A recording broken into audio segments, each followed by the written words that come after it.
Hello, welcome to another edition of the Pace Report. Reporting live here at the House of Swing, Jazz and Lincoln Center here in New York City. Blessing the band stage at Dizzy's is a young saxophonist, clarinetist, and flautist who has really been making a name for herself here on the jazz scene here and abroad. Alexa Tarantino hails from Connecticut, and she has an album that's really dynamic that you need to check out titled Firefly, which she recorded and wrote the compositions for during the pandemic while the city was completely shut down. Now, over the last decade, she has really been playing with some important music groups as well as her role as an educator. In fact, she's played with the Diva Jazz Orchestra, as well as she is the director of the Rockport Jazz Workshop, as well as teacher at the Jazz at Lincoln Center's Jazz Academy, which is teaching the younger generation about the art form of this music. Tonight you're going to hear highlights of her quartet, and I had a chance to sit down to break with her to talk about this new record, her role as a female in jazz music, as an educator, a composer, and musician, as well as talk about and reflect on some of her influences, including the legendary Phil Woods. So sit back, relax, and enjoy highlights of Miss Alexa Tarantino performing live here at Dizzy's, here at Jazz and Lincoln Center, here on the Pace Report, here in New York City.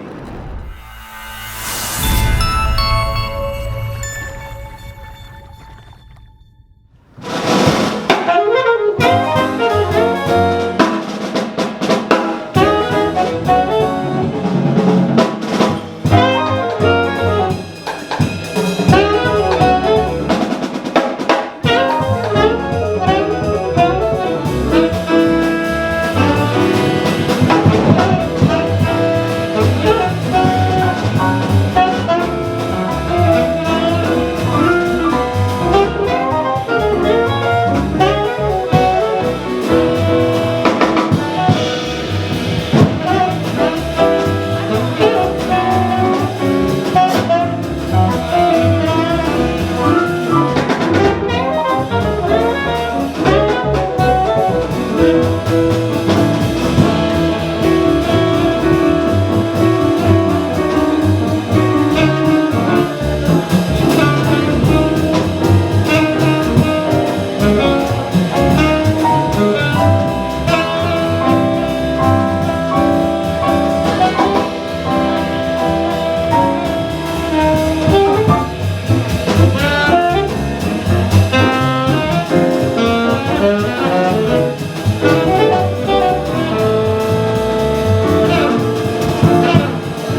Alexa, play Firefly. Ding. This record is unique in the sense that you recorded this in the midst of the pandemic. Yes.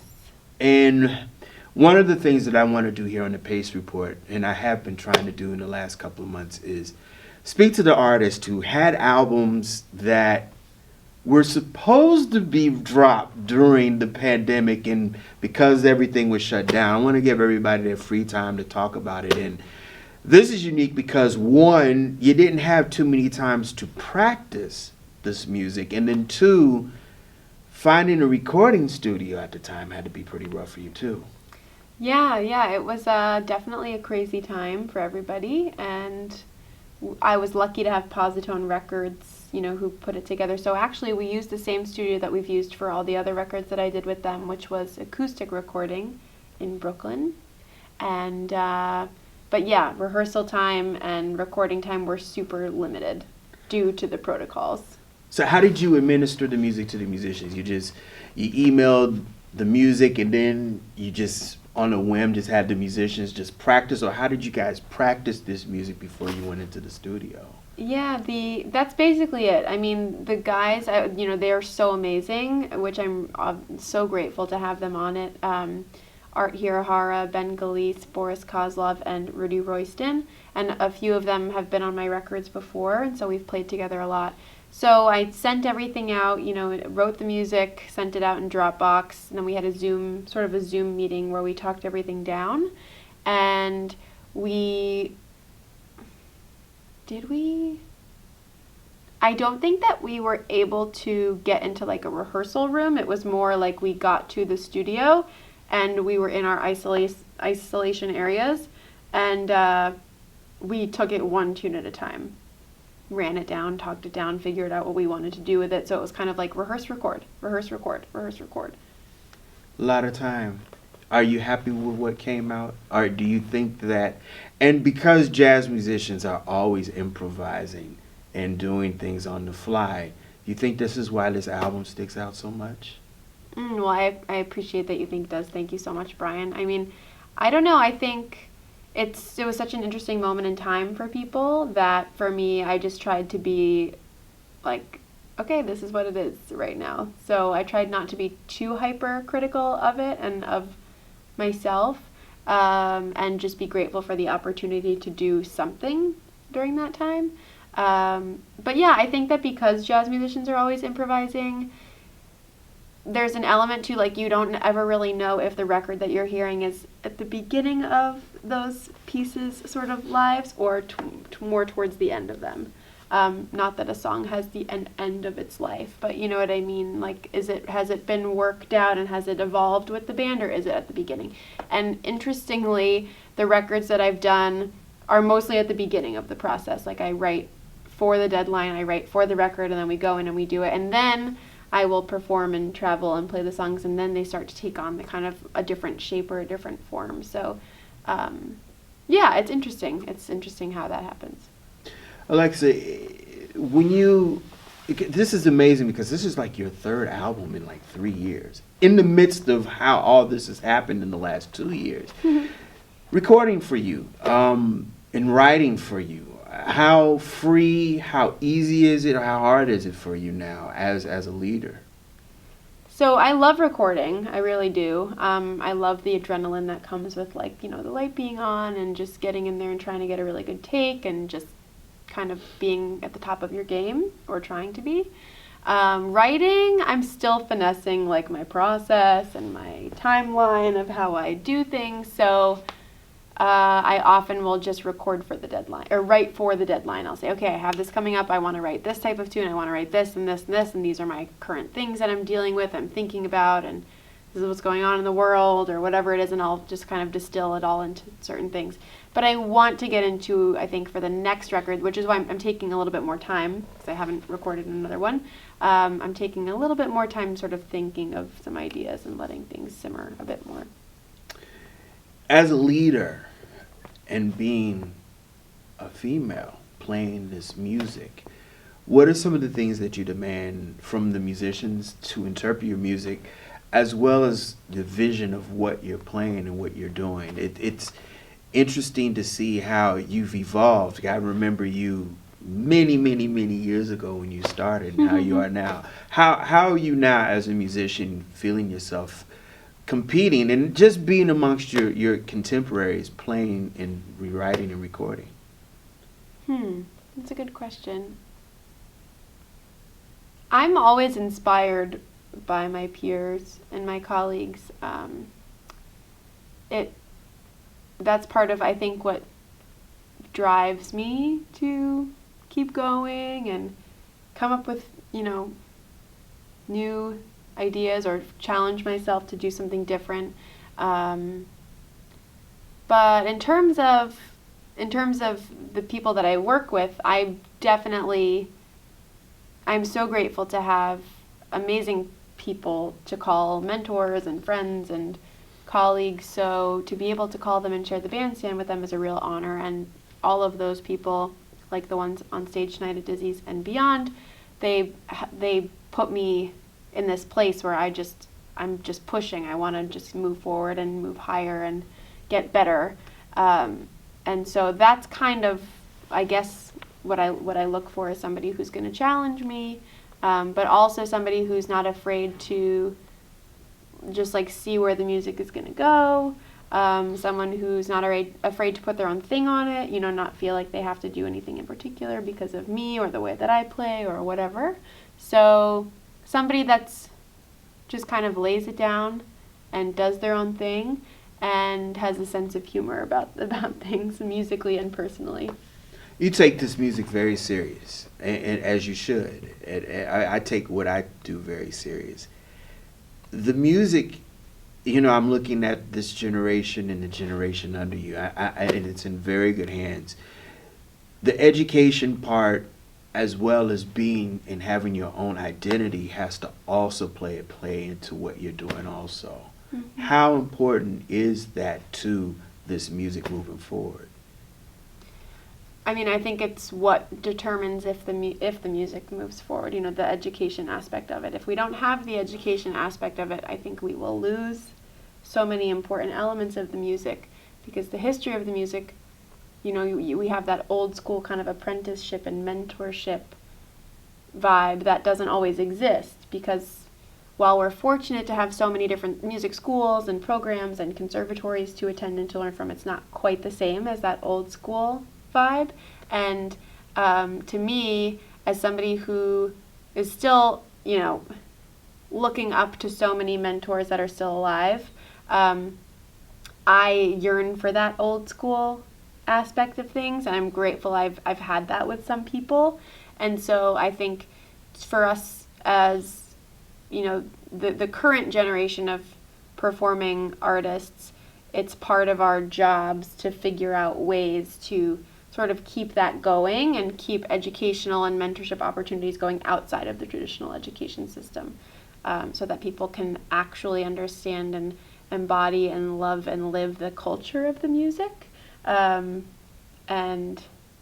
align, I think, just with the history of the music and celebrate the spirit of the music outside of, classroom and tests and auditions. Right.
You're a teacher at Jazz and Lincoln Center's Jazz Academy, which is the younger generation. And then you're also the director of the Rockport Jazz Workshop. And being pretty young yourself, I want to know how the younger generation receives the information that you're giving them. And what are some of the things that you get them engaged with as far as learning and playing this music?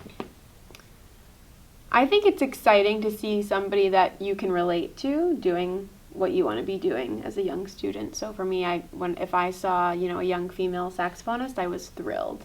And that doesn't just go for gender; it goes for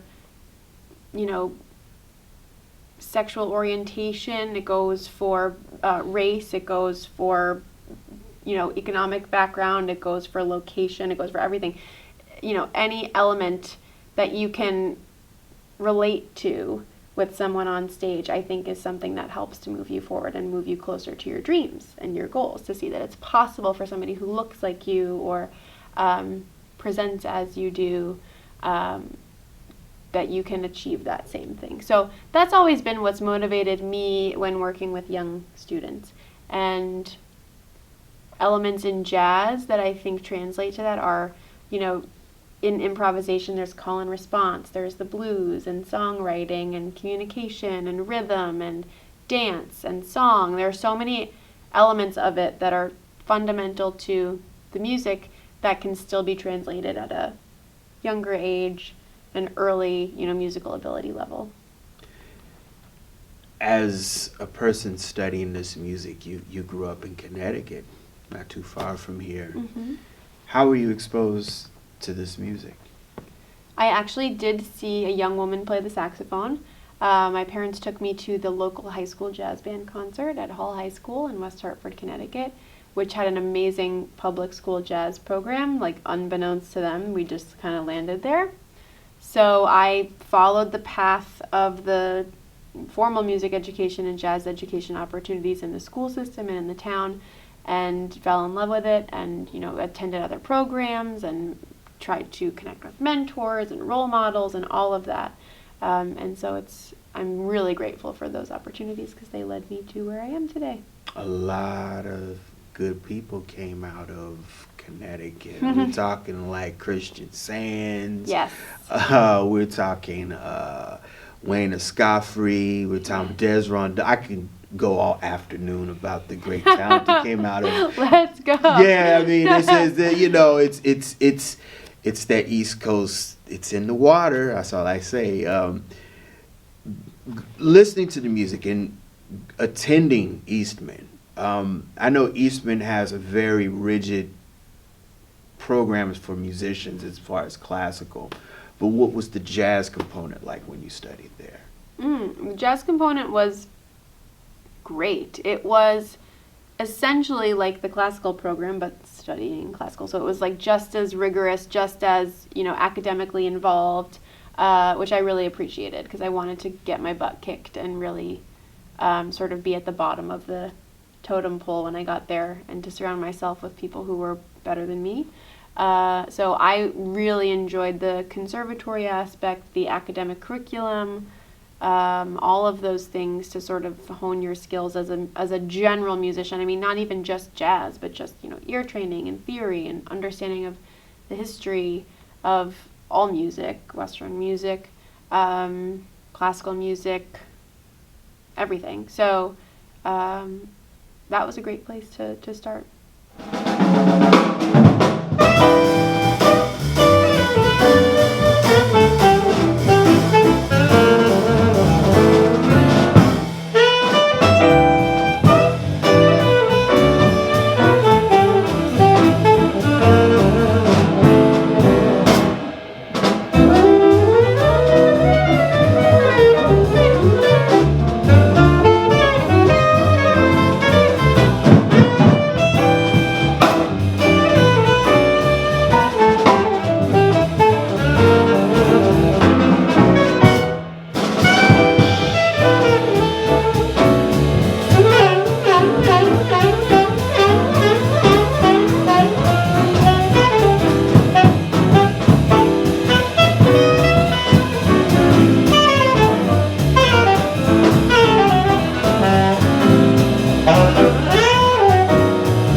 One of the things that I love as a journalist and a person that loves the arts and loves jazz music, all music, I pay attention to detail. And I've seen you and you play the alto very well. You play the flute very well. And you play the clarinet very well. And those are very different languages. And your heart is in the alto, but You're a dynamic flautist. How do you pick up a song, or how do you think about playing those different instruments? They each have a different voice to them. So, and I appreciate your kind words. Thank you. It's something that I'm continuing to work on all the time. Like right now I'm in this phase of I need to be better at clarinet. Like I want to be way better at clarinet.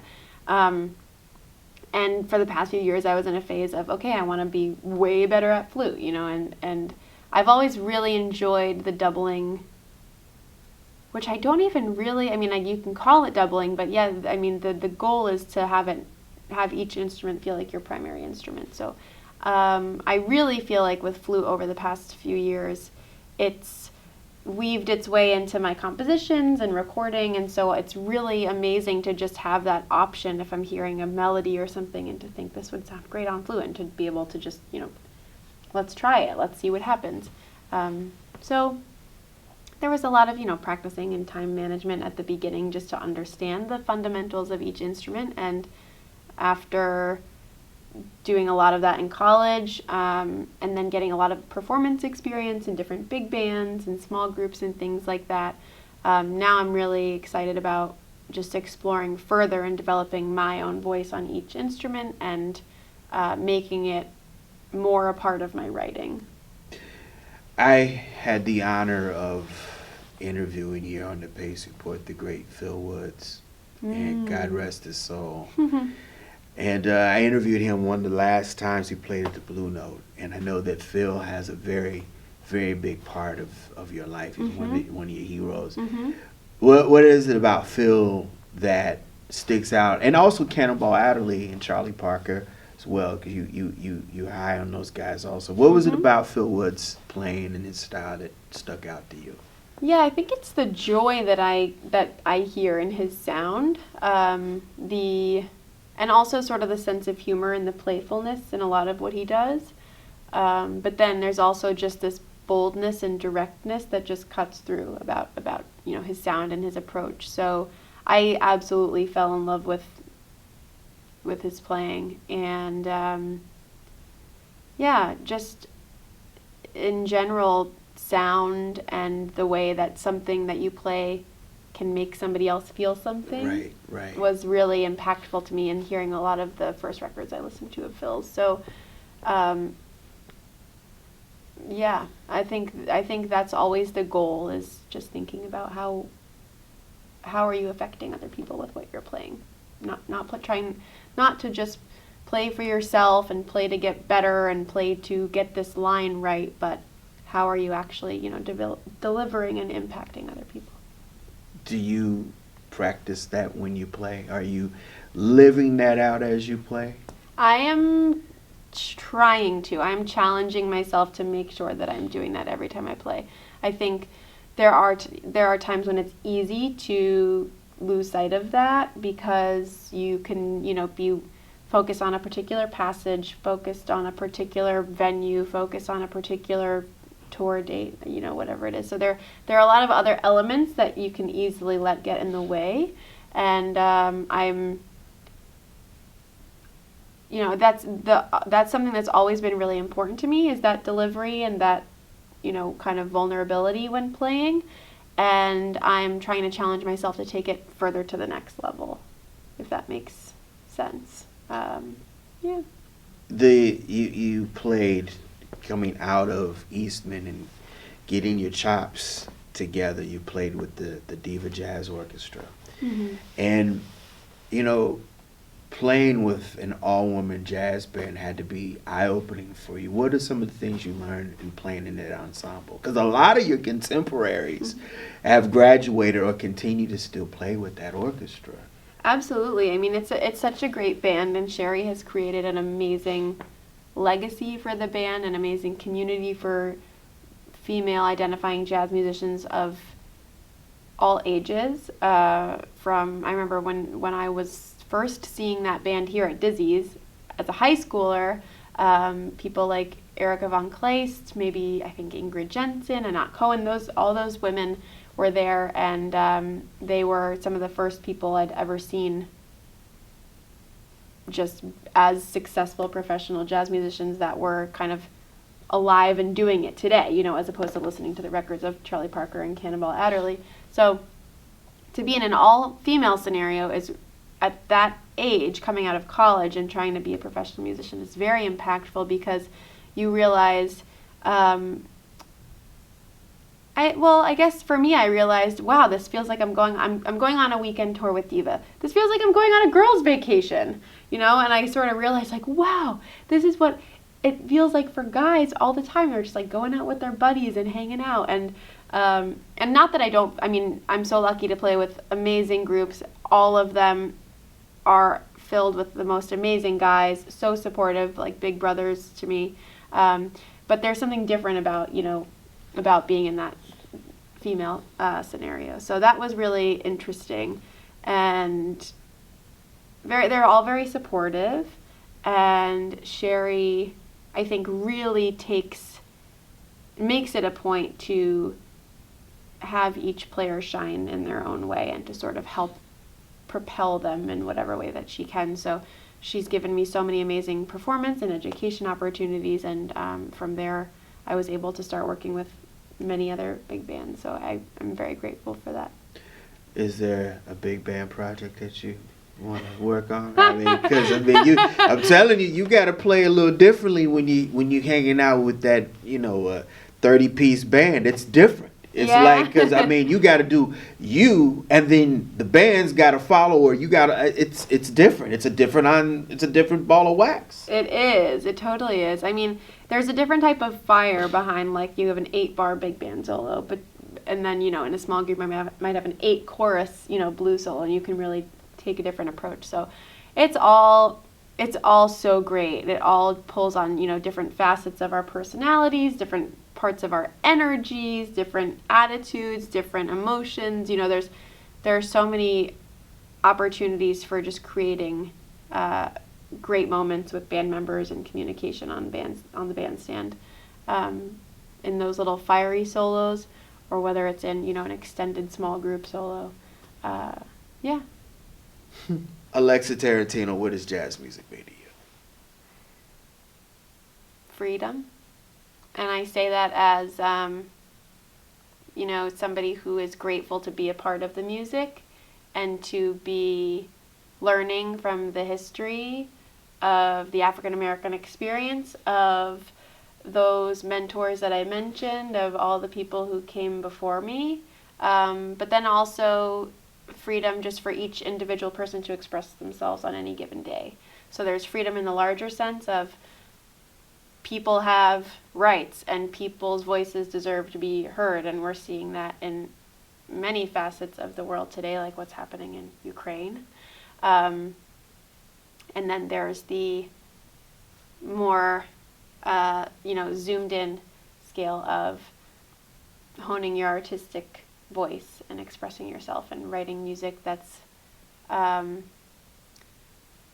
know, that is a picture of where you are in your life at any given time, and that it's a journey for all of us, and that we join together to form this community. And I wish everybody would play jazz, because I think the world would probably be a better place. Right.